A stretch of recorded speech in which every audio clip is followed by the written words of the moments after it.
வணக்கம். சேகர், சென்னை திருவொற்றியூர்.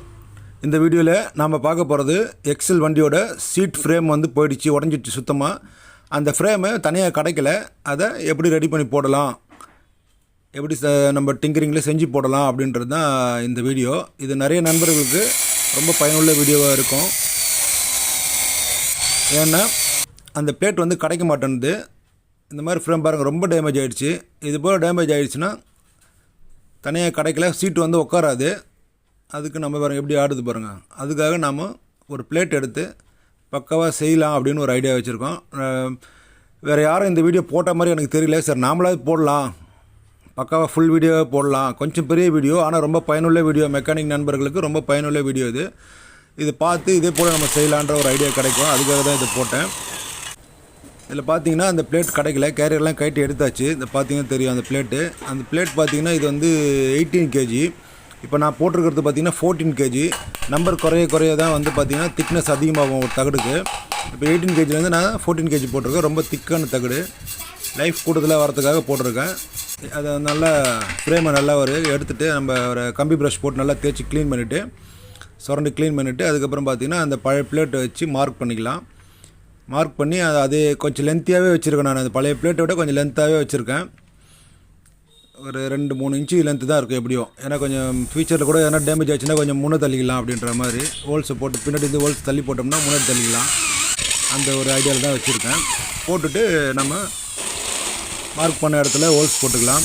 அந்த கார்னரெல்லாம் கட் பண்ணிக்கலாம். எவ்வளோ தேவையோ மார்க் பண்ணி கட் பண்ணிவிட்டு அழகாக கிரைண்ட் பண்ணிவிட்டு, அந்த வேலை அப்போ தான் நீட்டாக இருக்கும்.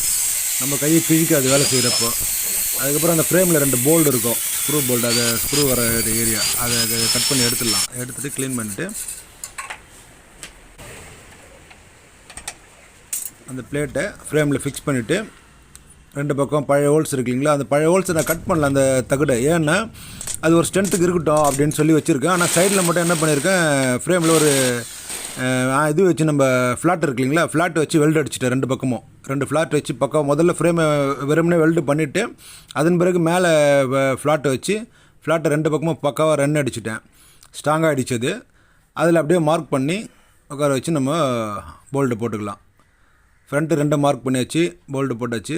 பேக்குக்கு வந்து அதே மாதிரி மார்க் பண்ணணும். இப்போ அதுக்கு தான் போட்டு செட் பண்ணியிருக்கு.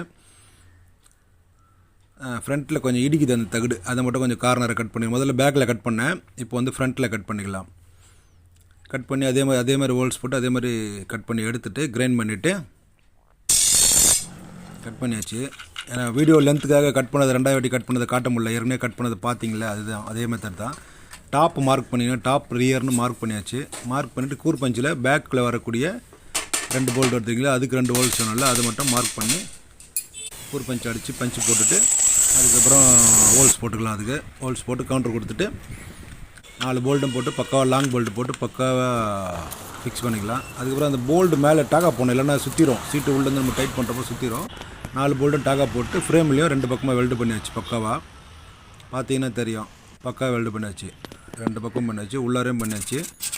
ஏன்னா அது வேஸ்ட் பண்ண வேணான்றதுனால அந்த ஸ்ட்ரென்த்து இருக்கட்டும் அப்படின்ட்டு நல்லா எமரி போட்டு தேய்ச்சிட்டு தொடச்சிட்டு பக்காவாக பெயிண்டிங் பண்ணலாம். ஏன்னா பிளாக்கே பண்ணலாம், சில்வர் பண்ணால் கொஞ்சம் தனியாக தெரியுன்றதுனால பண்ணாத சில்வர் பண்ணிக்கலாம். பண்ணி காய வச்சுட்டு காஞ்ச பிறகு சீட்டு கவரம் போட்டு எடுத்துகிட்டு வந்தோம்னா அழகாக போட்டு மாட்டோம்னா அருமையாக இருக்கும்.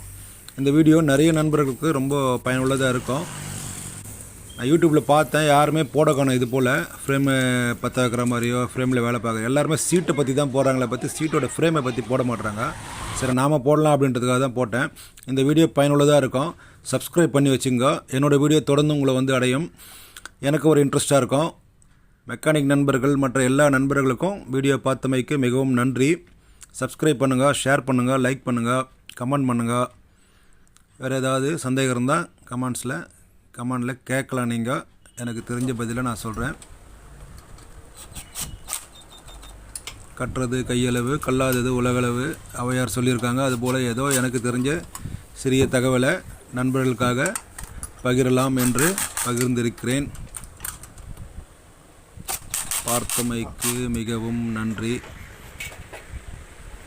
வீடியோ பயனுள்ளதாக நிச்சயமாக இருக்கும்னு எனக்கு தெரியும், நம்புகிறேன். ட்ரை பண்ணி பாருங்கள் ஃப்ரெண்ட்ஸ். நன்றி, வணக்கம். Thank you friends.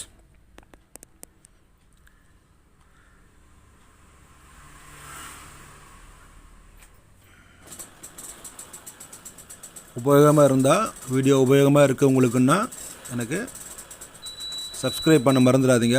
ஷேர் பண்ணுங்கள், லைக் பண்ணுங்கள், கமெண்ட் பண்ணுங்கள். வேறு ஏதாவது கேள்விகள் இருந்தாலும் கேளுங்க. எனக்கு தெரிஞ்சதை நான் சொல்லித்தர தயாராக இருக்கேன். எனக்கு தெரியாததை கற்றுக் கொடுங்கள், கற்றுக்கவும் தயாராக இருக்கிறேன். நன்றி நண்பர்களே. Thank you friends. நன்றி, வணக்கம்.